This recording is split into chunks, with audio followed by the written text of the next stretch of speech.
Whenever I'm asked what the most important skill is for a happier life, I answer with no hesitation or doubt: emotional intelligence. Now, admittedly, it's a bit cheeky for me to answer that because emotional intelligence is not one singular skill. It is more of a collection of skills, a skill set, we may say, but this point still stands true. Those who master the skill set of emotional intelligence, those who practice emotional intelligence consistently, are known to be happier, and they're known to be more successful and higher performers. Now, it's a term that I think a lot of people are familiar with, but don't yet deeply understand. And there's no better person to unpack that and to help expand our understanding of emotional intelligence than today's guest, Amy Jacobson. Amy is a highly respected emotional intelligence and human behavior specialist. She's a dynamic keynote speaker, and she's a 2 times author on the topic of emotional intelligence.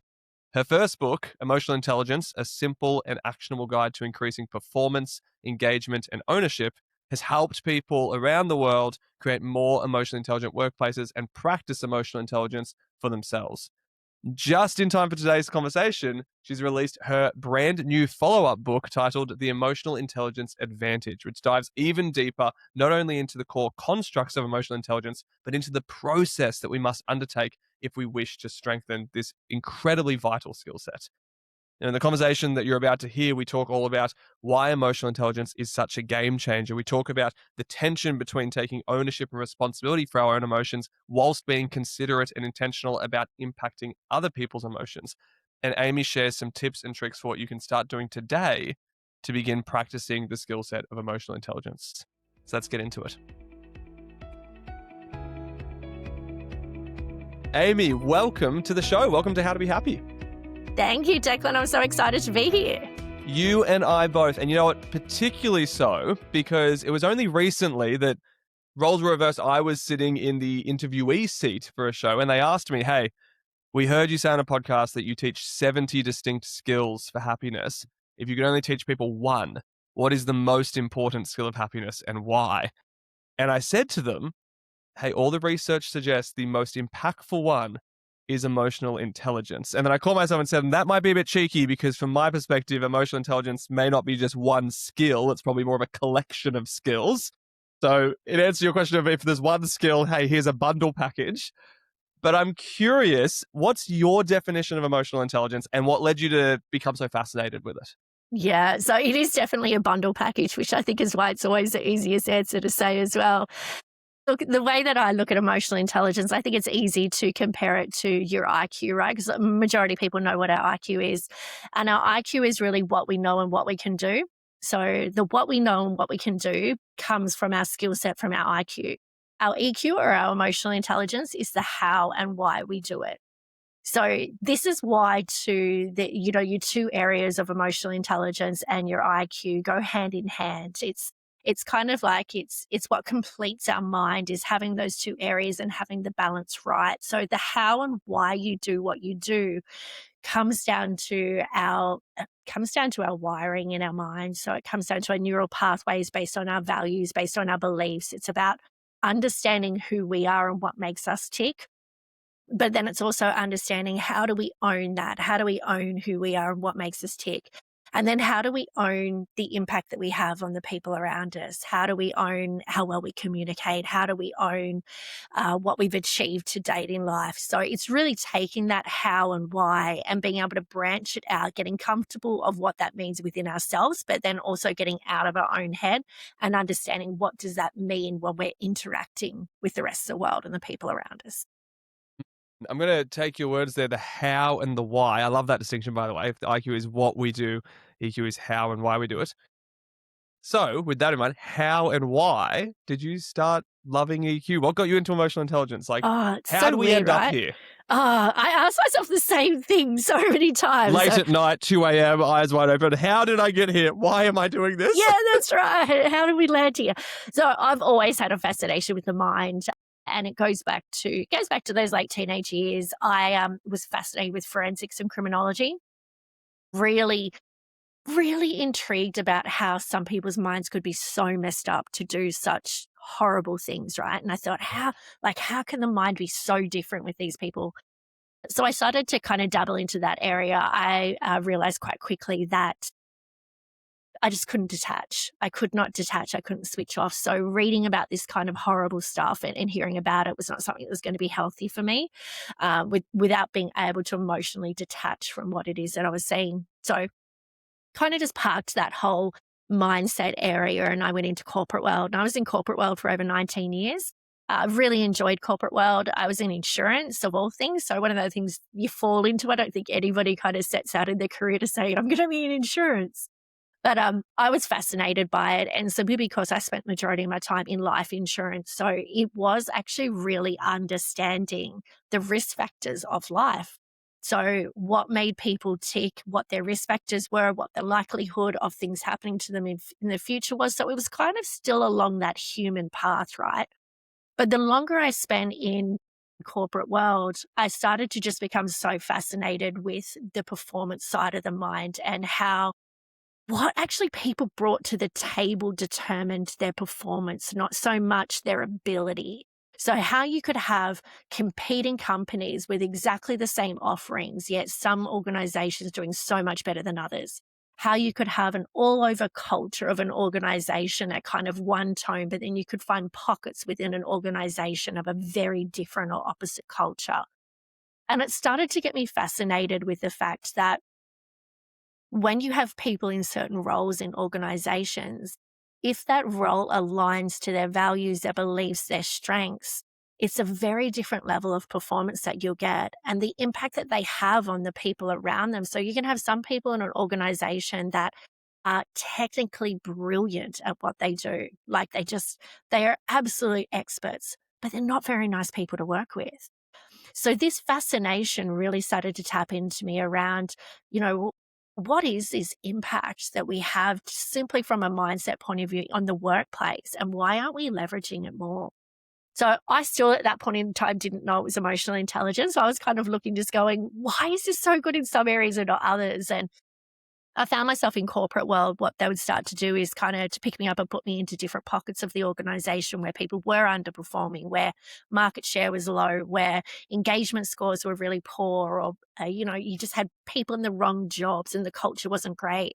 And I'd go into that area with no technical background on what that role was and just go in from a leadership, from an emotional intelligence point of view to really understand the people in there and understand how to get them up to peak performance and working and communicating and, coming together as a team as best they could.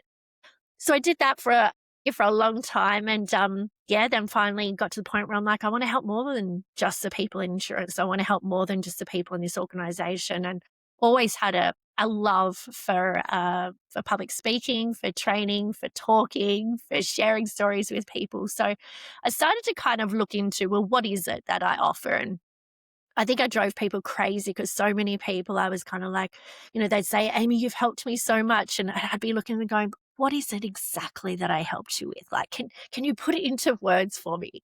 So it took me a while, Declan, to realize that, hearing this feedback from people and doing what I love was actually emotional intelligence in its entirety. So having all of those different elements to be able to balance out, people's self-awareness, but also their ability to be able to connect with the people around them, to be able to own their own shit really and drive their own motivation and their accomplishments. So all of that together is it's kind of the point. I remember reading it one day and going, this is it. This is it. That's how we kind of landed where we are. And you know what it's like, you kind of have a path, and we've taken a few detours at different points along the path, but landed here today and I absolutely love what I do. It's an interesting origin story. I was kind of pondering for myself as you shared it that some people may say that we see the darkest parts of humanity in criminology and corporate. So it's an interesting space to come from what I see, and when we interact together in the conversations we've had. I believe you take a very help-oriented, hopeful, and dare I say, happy, like happiness aligned Yeah. approach to this skill set and to emotional intelligence. Have you found over those years of doing it that your approach to promoting emotional intelligence, supporting people, helping people learn emotional intelligence, be it, in the workplace, personally, wherever it may be, have you found that your approach has changed? Has your understanding of Yeah. it, or like your way of doing it changed? Absolutely. I think when I first started teaching it, I was very much into, like, I still carried a lot of the corporate side with me, right? Mhm. And a lot of it was around learning. And I truly do believe that emotional intelligence is a skill. It's not a personality trait, it's a skill. And in every situation, we've got a choice. You can either respond in an emotionally intelligent way or you cannot. And sometimes we get it right and sometimes we get it wrong. And I think to begin with, I came really strong on this skill set, but was really into teaching people around that positive side, that the optimistic side about looking at things through a different lens. And don't get me wrong, I still teach a lot around that side, but what has become more and more evident to me, probably with where my business has gone, is that what I think emotional intelligence lacks at times is tough love. I think that we look at emotional intelligence as we understand the positive side, we understand the power in it, and it is just so incredible. But people also lose that blurred line between being emotionally intelligent and being respected, or being emotionally intelligent and being decisive, or being emotionally intelligent and being accountable. So my style and my approach, and I'm very, very transparent with people that I work with these days, is that and I often say to them, if you're looking for somebody to come in and to lift up and inspire everyone that works there and give them a rah-rah and give them a big hug and say, you've got this, then you are going to get elements of that from me, but you're also going to get elements where I'm going to make them feel really uncomfortable and I'm going to challenge them to really own their own shit and to stop thinking that the responsibility lies with other people changing when it actually lies with us. We are the only thing we can control. So I do I like to take that tougher lens, because I think quite often when we talk about emotional intelligence, the people that are most interested in emotional intelligence are the people that need it the least. It's the people that kind of shut it down or don't understand it or are not interested in it are the ones that need it the most. And I think it's because they don't see this element of emotional intelligence. They don't see the hard, tough side of emotional intelligence to say, you've got to have the balance. You've got to have the balance between being liked and being respected. You've got to have the balance between weighing up and understanding different point of views, but also being able to make a decision. So that's how it's changed more than anything, I think, is to really bring that realistic side into it and say, how do you get that right balance day in, day out? In a beautiful moment of coincidence and serendipity, we actually have a future episode coming up on radical candor and having difficult conversations, and Kim Scott's approach of balancing high degree of care and high degree of challenge. And it sounds Yeah, so aligned to that approach that you're taking of like, hey, historically, emotional intelligence may have been seen as a very heart-led skill. There's actually these head-led elements to it too, and we can yeah, have clarity and challenge and difficulty within that. I hate the term soft skill, but we'll use it here. We try to use more human skills or happiness skills. I'm glad that you pointed out. I was going to ask you actually, because I was curious if you've noticed this. We have at BU a scorecard that people take to gauge their happiness skills. And obviously, I mentioned before, emotional intelligence, very important skill set for happiness. So we gauge it. We have noticed pretty consistently over the last 7 years that the people who come in and give themselves remarkably high scores in their emotional intelligence areas are often the ones who probably need a bit of extra support and training on emotional intelligence, right? There's this degree of self-awareness of like, actually, you know what? I could get better at that. So it's interesting to hear that you've seen that firsthand as well in like training and coaching and mentoring and workshops. How do you overcome that hurdle? You mentioned like they're a bit more open because maybe you help them see this more, challenging, direct side of emotional intelligence. But how do you help someone learn a skill if they're resistant to learning the skill or if they think they already know the skill? yeah. So a few things in there, Declan. The first thing, just on the comment that you made, it's an absolute red flag to me the minute that somebody calls themselves emotionally intelligent. Depends on everything. That's Right. Or when I say to someone, they say, "What do you do?" "Oh, I specialize in emotional intelligence." And they go, "Yeah, I've actually been told that I'm really emotionally intelligent." And straight away, I'm like, "You are not emotionally intelligent, because you would never say that if you were emotionally intelligent." But it is these alarm bells, right? The most important thing when I roll out any type of training, for one, people have got to want to learn. Okay, like you cannot teach somebody something without them wanting to learn. You also cannot attend an emotional intelligence course or program, read a book, listen to a podcast, or and be emotionally intelligent, right? Like it's just not how it works. All you can do is learn the skills, and then you have the choice to either apply those skills or not apply those skills. And as I said, sometimes you're going to get it right, sometimes you're going to get it wrong. The approach that I always recommend when it comes to workplaces is that when we roll out any emotional intelligence training, it should include every single person in the organization. And if we can't do them all in one hit, we start at the top and we work our way down. Because what I found back in the early years of doing my business, I would quite often be brought into an organization and the CEO or managing directors would turn around and say, okay, it's our frontline, it's our customer facing people that need, emotional intelligence. And I would give them a warning. I'd say, there is a risk. There is a risk involved in teaching a small portion of your organization emotional intelligence, because the minute you teach someone emotional intelligence, it becomes very obvious to them when people aren't being emotionally intelligent. And if you haven't learned emotional intelligence, you might not realize that you're not being emotionally intelligent. So what I found in some of those organizations earlier was we would roll it out on the front line. The CEO and managing director would be like, oh no, I think they'll get more out of it if I'm not in there and they can be honest and vulnerable. But in the follow-up sessions, all of a sudden you had these people going, actually, our CEO is one of the biggest problems. Like, Amy, you said not to do this, and that's exactly what they did last week. And I'm like, what do I say to that? Because those people haven't been through the training. So these days, I do have more of a stricter approach to say that if you're serious about this and you're not just about ticking a box, you've got to include everyone. If that's not an option, you have got to start at the top and work your way down and have it cascading so that you can understand, because there is no such thing as an emotionally intelligent person. So to be sitting at the top going, I don't need this.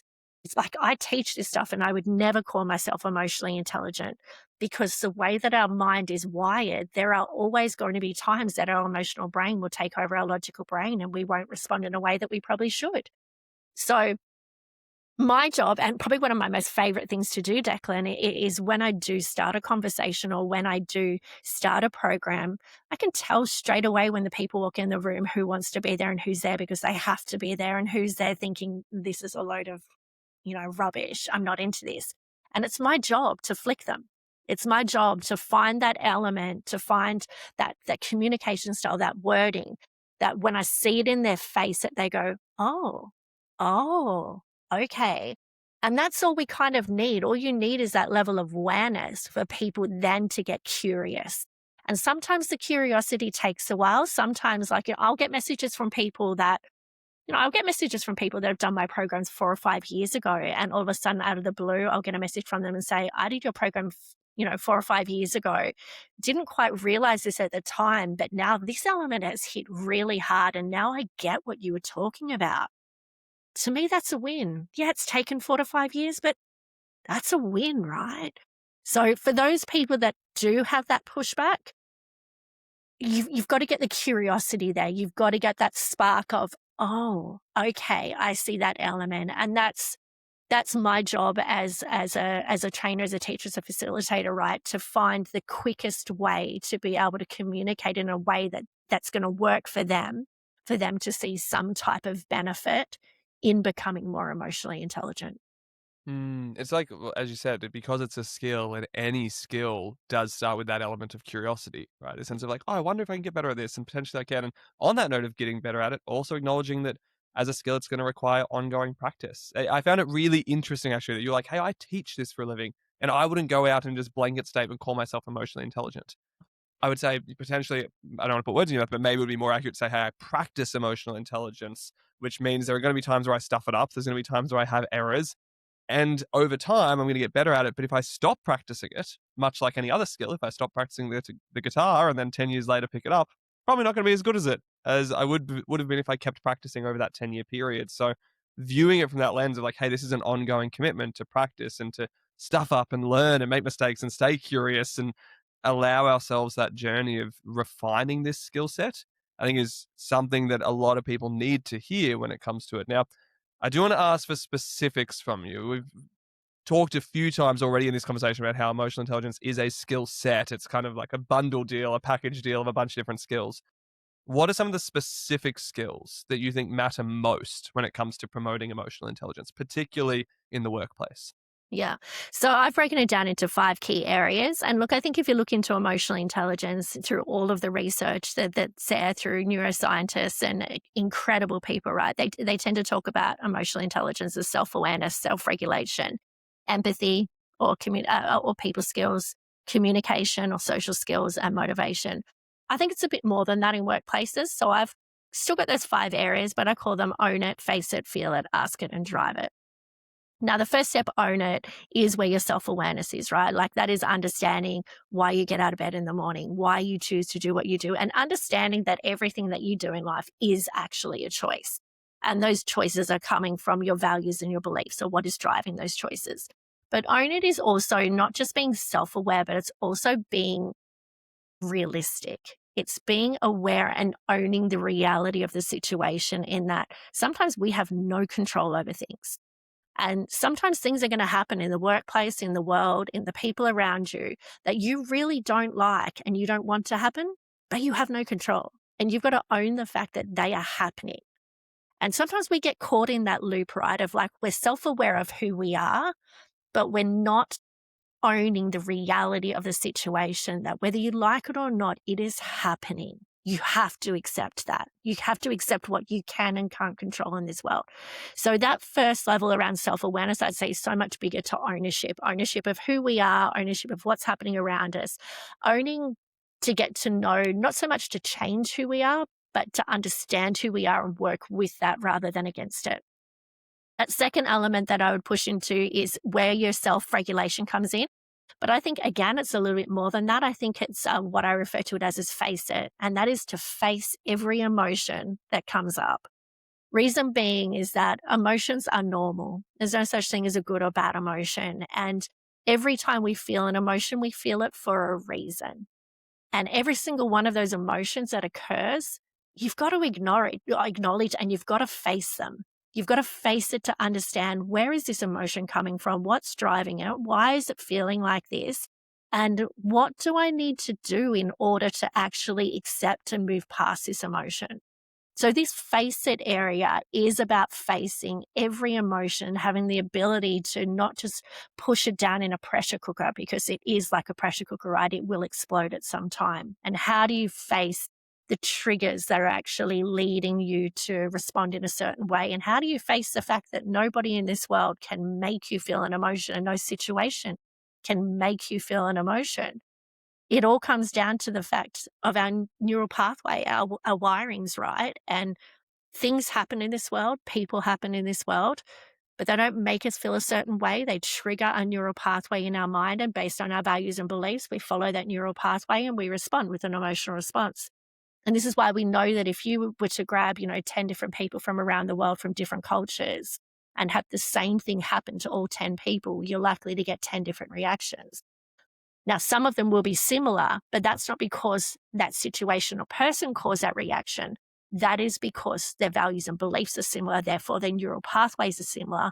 Therefore, a similar emotion was triggered. So that second area is really around facing those emotions. The third area is when you get out of your own head, and I call it feel it. This is when empathy comes into play, but this is so much more than empathy. This is empowerment. This is your core people skills, right? This is understanding what makes other people tick. It's understanding that for some people to hit high performance, they need a good kick up the butt, and that will drive them and that'll get them going. Where other people, that's the worst thing you could possibly do. And they're going to need a bit of a pat on the back and you've got this inspirational talk. So that feel it is no longer about us. It's about how the people around us feeling right now and how are we contributing to that. Then you've got the ask it, which is the communication. This is about asking the right questions and answering the questions that are being asked of us.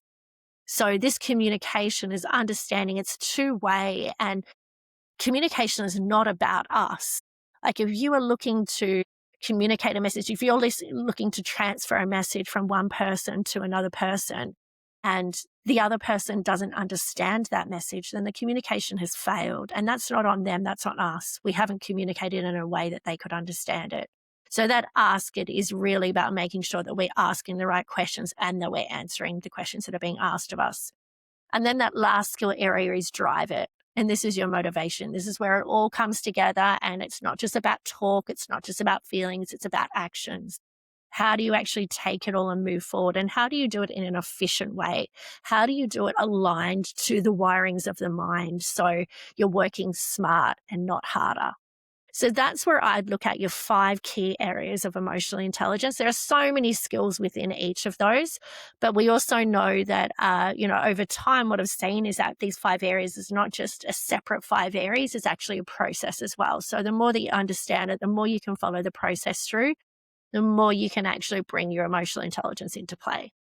Because I imagine it would be hard to do some of those later stages of that, 5-step process if you're not doing the first ones, like particularly You can't. around, yeah, right. Like it's a massive block to it. So there is this element of simultaneously working on maybe steps 1 and 2, whilst we're then moving into those later stages of development when it comes to building our emotional intelligence. Yeah, you cannot go straight to step 3 or 4 or 5.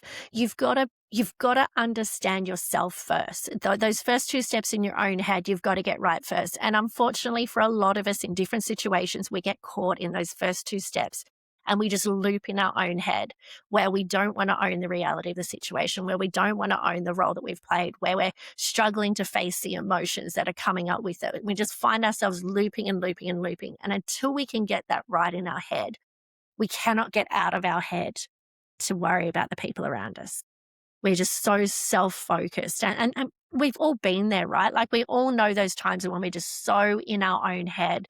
It's so much about us and how we're feeling that there just doesn't seem the space. And even when we try to get out to help other people and think outside of our own head, we're having conversations with people that are going through tragic circumstances. And all of a sudden we find ourselves going, oh, I know what that's like, or I've been through this. So it's like you're in your own head because you haven't quite got through that process to get out of it yet.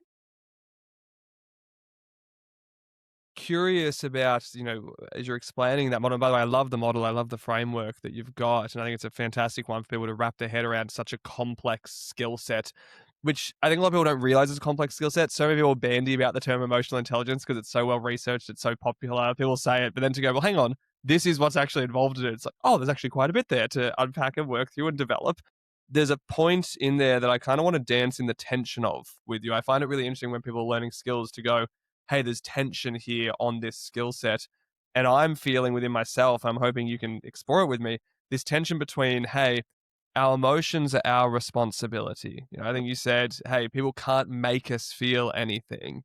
But also, we know that emotions are contagious. We know that we have an impact. And you said yourself at the start of this conversation, we have a role to play in impacting other people. Part of emotional intelligence is being aware of our impact on other people. I'd love to dance in that tension with you for a moment between like, hey, this individualized focus on we need to sort our own stuff out and look inside our own head and heart and take ownership and responsibility, but also then this systemic focus of, and that has an impact to others. And the reason I want to dance there is because I have seen, and I wonder if you've seen this too, some organizations try to solve systemic problems with individualistic solutions where they go, oh, everyone needs to learn emotional intelligence. I'm like, yes, that's a good skill. It's very valuable. It's very important. However, if you're still chronically underpaying all your staff, if the workload is dramatically high, if your systems are shit, no amount of emotional intelligence is going to make a dramatically positive change to a systemic issue. And I worry sometimes about organizations using personal and professional development as a little scapegoat for what needs to be a systemic change. So dance with me in this tension because I'm feeling the pull between both. Love it. I love it, right? This is, if I could say, this is why I truly believe, and I would never ever stand up and say that emotional intelligence is more important than IQ or any other part in an organization. I think that for organizations to solely focus on emotional intelligence and building the emotional intelligence, they are setting themselves up for failure. There is only so far emotional intelligence will take you before your IQ has got to step in and before you've got to have good strategic processes within an organization, good operational processes. And that's why when you look at a workplace and you look at a leadership role, it's the balance right between strategic leadership, operational leadership, and people leadership that really brings a great leader together. And emotional intelligence is going to play a role in all of those areas, but it cannot do it alone. It cannot do it alone. And you're right, Declan, the amount of times that I've gone into an organization and I've had to say to them, you are not ready for emotional intelligence yet. because you cannot fix people's mindsets when you have got systems like this and you are so understaffed. You cannot make people feel happy because of all the, extra little things you're throwing in, when really the extra things they need is extra resources because you have got them working way too hard. So I think it is so important that we get the balance right and we don't start to think that one thing will fix everything, because it's not the case. And even when you look at emotional intelligence, when you have people in front of you, you know that everyone is going to need something slightly different. So a one approach to fix all has never worked and never will work in any area of life, I believe. Now, this other area that you touched on is fascinating, right? Absolutely fascinating. Because this is a thing, as human beings, we know that we are, we're supposed to be around other people. Like, we are drawn, like we're mammals, we're supposed to come around other people. We're supposed to be in that group kind of mentality. Human beings don't do their best when they're individual and they're by themselves. And we do know that emotions are highly contagious. And it's the fine line, right, between it. I'm sure you've read all, like you would be the absolute king of knowing all of the happiness research that they've done out of there, right? That you know how much happier you can be simply by being around a happy person. It's incredible, right? But there is that fine line in that we know that emotions are highly contagious because we do bounce off other human beings and we need that energy. That energy comes. But as we take that energy in and that contagiousness, we still have a level of control as to whether we take on that energy, whether we take on that highly contagious emotion, and also how we choose to respond with it. So it is a fine line between somebody saying, well, hang on a second, you're telling me that somebody else can't make me angry, but then you're telling me that somebody else can make me happy. So what is it? Is it one or the other? Truth is, it's both. You being around somebody else, they are going to be contagious to you and you are going to be contagious to them. It's as simple as that. And whatever the intensity of the emotion, that is what makes it more contagious. So if you've got a really intense emotion at play around you, then it's going to be more contagious than maybe that somebody's feeling an emotion on a 2 out of 10 scale compared to a 9 out of 10 scale. But then it's that process that quickly happens in your mind, right? Where your mind looks at it and it takes in whatever that person is passing off as contagious, and it quickly assesses it against your values, your beliefs, your neural pathways, and decides whether it's aligned or not. So if you have a look at a situation, if we have a look at a situation where you're sitting around in a group of people and somebody starts making fun of somebody that's not there, and it's all very jovial and it's all very fun, and it's so easy to get caught up in being one of those people as well, right? Has a bit of a joke about it and says, they're not great at this, or, says something nasty or buys into that kind of, that bad talk, I guess, nasty talk.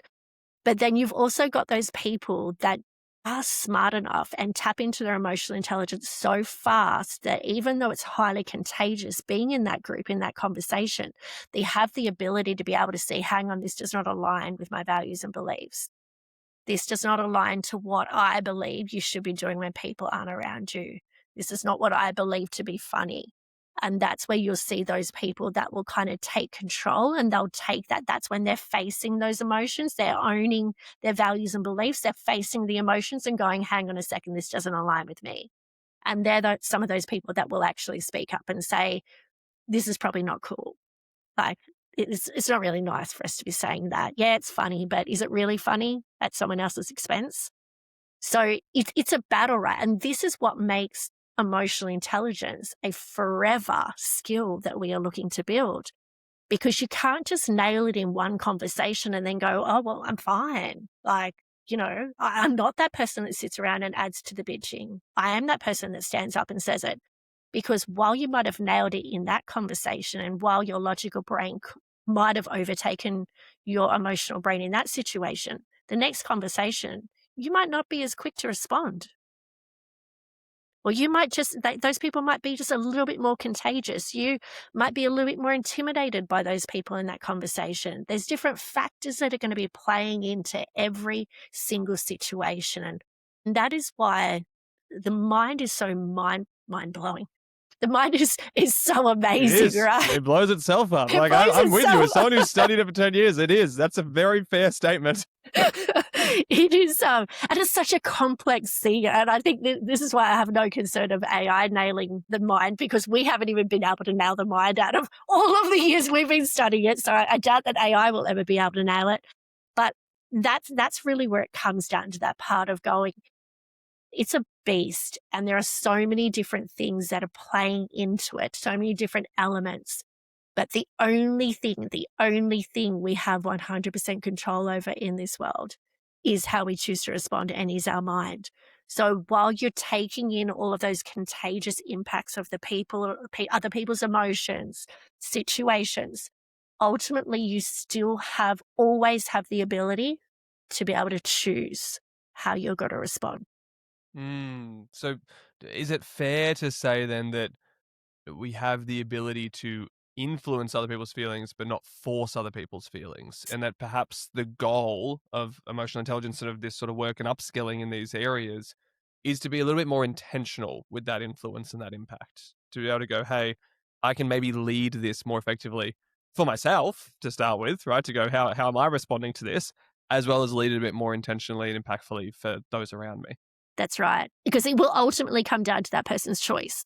You can influence them as much as possible, right? It's like, if I have a look at the whole parenting thing, Declan, knowing that you're a new parent, as you get into those teenage years and as your kids get closer to adulthood and they get stronger in their values and in their beliefs and in their choices, you can influence, like you influence them as a parent to get them to do the right thing. You are not leaving this house. You are not to do this. And as they're young, that influence carries a lot of credibility. And their values and their beliefs and their choices really adapt to that, right? And they take that on board.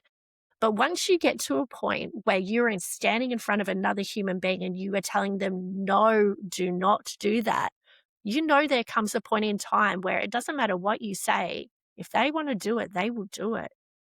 And that is just the point that they've got to the point with their mind that they have total control over it. And even though your influence is still there and your influence is still strong, they've got that stronger hold and they're making the final decision. And I think that kind of, to me, that shows that influence is a huge thing. And the same as parenting, influence in the workplace is so important, because you're setting the tone, you're setting the culture, you're setting the behavior, showing what's normal, what's accepted, what's not acceptable. But when it comes down to it, you can only influence, you cannot make somebody do something. And your own emotional intelligence is going to determine what you choose to do in the end. It sounds like we share a very similar perspective on one of the most common questions I'm asked by people is, hey, how do I make my team happier, or how do I make my children happier? Like, we kind of can't, right? Like, your goal is to influence. So I imagine if people ask you, how do I raise emotionally intelligent children? How do I create an emotionally intelligent team at work? Lead by example, right? Like, do what you can do, like, and be mindful and considerate with the impact and influence that you have, whilst letting go of the over responsibility of going, at the end of the day, it's also not mine to force. They will do their thing here. I can set a precedent, I can set an opportunity, and I can hope. And that might be as far as we go. And speaking of hope, I do want to get your hopes, actually, for the future of workplaces and the employee experience from this emotionally intelligent lens. Because I know for myself, when we talk about the skills of happiness, I'll be at conferences all over the place, and I'll say, hey, as a little test run, here are some of the examples of skills of happiness. And I mentioned emotional intelligence as one of them. And I say, everyone close your eyes, put your hands up nice and high if you learnt a ton about these at school. Not many hands go up. It's starting to change now, but in our generation, not so much. And I say, okay, that next test, close your eyes, put your hands up nice and high if you think you were raised by super emotionally intelligent parents who really, really demonstrated these skills of happiness. Again, it's a smattering of hands in a large room. So I know for me, my hope is that one day in the near future, I can stand on stage and go, put your hands up if you like this at school. And most of the hands go up. Or I go, put your hands up if you think your parents did pretty well at modeling these skills. A lot of hands go up. My hope and goal for this. What is Amy Jacobson's hope for the future of workplaces and the employee experience? I hope for the future of workplace experiences that we get the balance right. I hope that And it is a very big hope, Declan, and I'll tell you why is because we've known for quite a while now, like if you hear any organization do an inspirational talk and they use other organizations as examples from around the world that are high-performing organizations and done really well, we know and we have known for a long time that emotional intelligence is what creates amazing workplaces and really productive organizations and successful organizations. But for some reason, we still are not applying it day to day. We just look at it as this kind of this futuristic, oh, that's what made this organization so incredible. But we still, when we walk into work every day, we are so driven by the bottom line. We are so driven by materialistic forms of success, solely the profitability of the organization, solely the number of sales.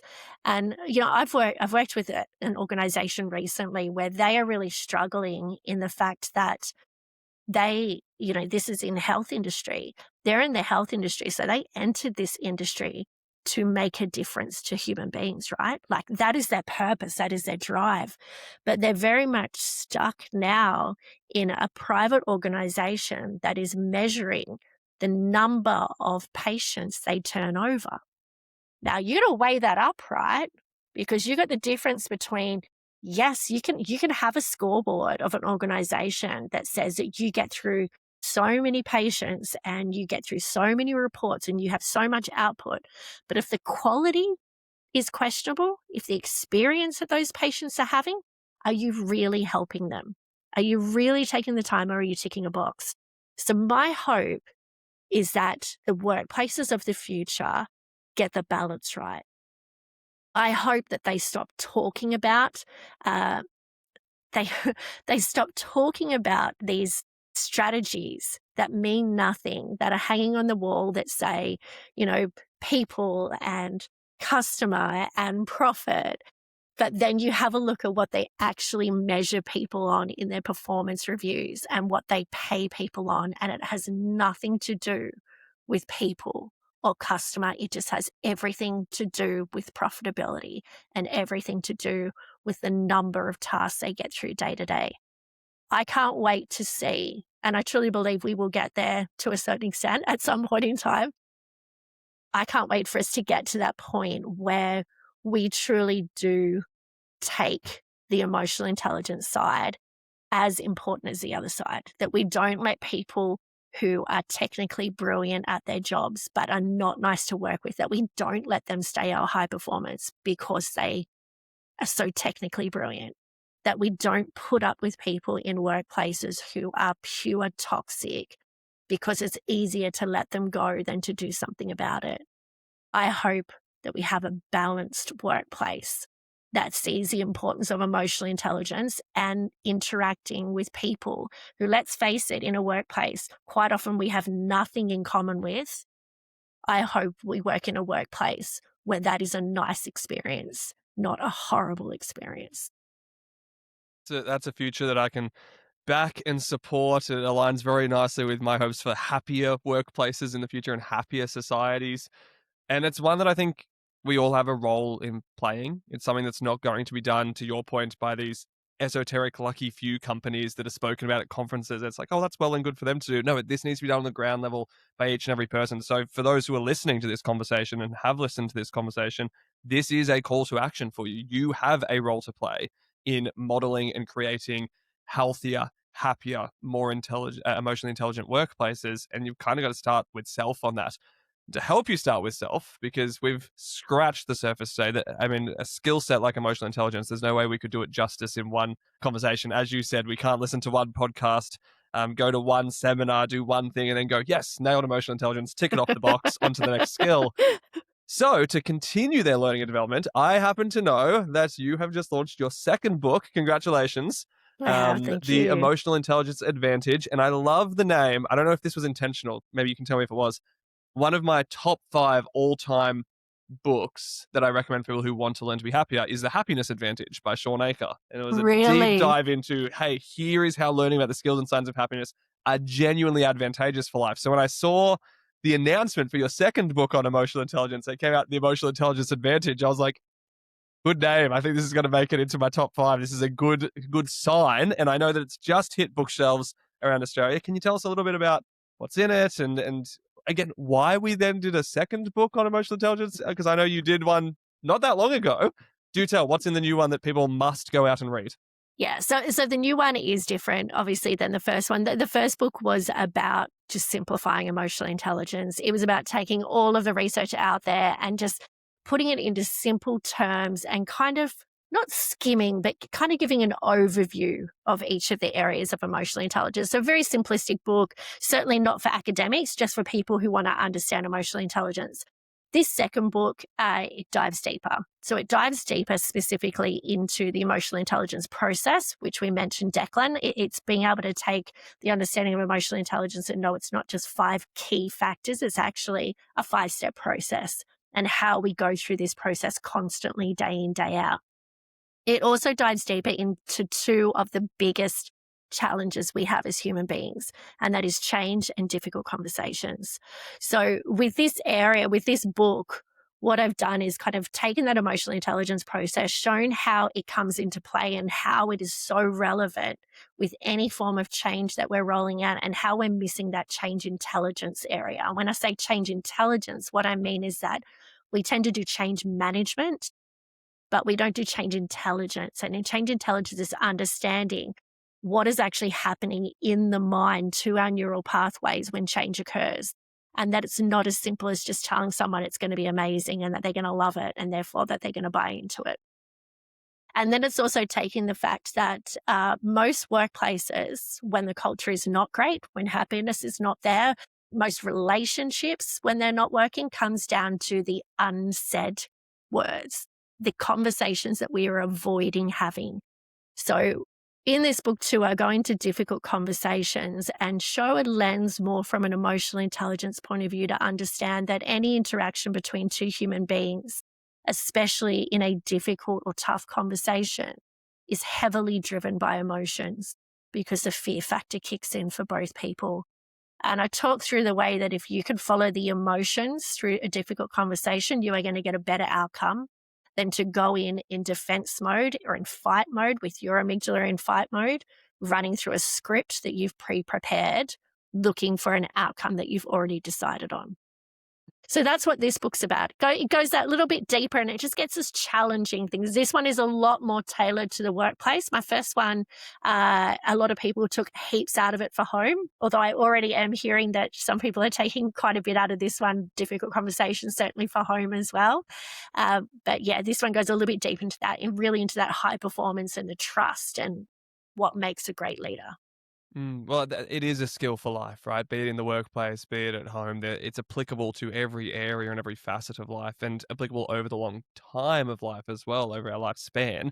So I can't think of much more meaningful work for people to be doing for their personal and professional development. So to all of our listeners, I highly encourage you, go out, grab the book, The Emotional Intelligence Advantage by Amy Jacobson. I believe, correct me if I'm wrong, it is now out at all great bookstores and that our listeners should try their luck and maybe even try to get it from a non-great bookstore as well. And if they don't stock it, tell them they should stock it and then they will be a great bookstore. We will leave links in the show notes too. We'll also leave a link to Amy's website. Amy, thank you so much for taking some time out of what I know is a busy time period of year for you with launching the book, getting it out there, telling people about it, to come on and share some of your experience and insight into such a valuable happiness skill. I really appreciate you. It's been so nice being here, Declan. And with busy, it is a good busy, a very good busy. I'm absolutely loving it. And thank you. Thank you for taking the time to show interest in emotional intelligence and helping to spread the word. A huge thank you once again to Amy Jacobson for joining us and sharing her wisdom on emotional intelligence. And congratulations again to her on the release of her brand new book, The Emotional Intelligence Advantage. I do encourage everyone to go and grab a copy of that. If you would like to learn more about Amy's work or grab a copy of either of her books, head on over to her website. We've got the links in the show notes, or you can search amyjacobson.com.au or connect with her on LinkedIn as well. She's a fellow LinkedIn fiend like myself. And as always, if this episode sparked some ideas or conversations or learnings for you, please make sure that you support the show. It's so easy to do. All you need to do is follow and subscribe, rate the show and review it, and tell someone about it. Share this show with other people, because the more people who learn emotional intelligence, the more people who learn about the skills and science of happiness, not only the better will our workplaces be, but the better society as a whole will be. So thank you once again for tuning in, for taking time out of your week to learn the vital skill of emotional intelligence and playing your part in spreading a ripple effect of happiness. See you next time.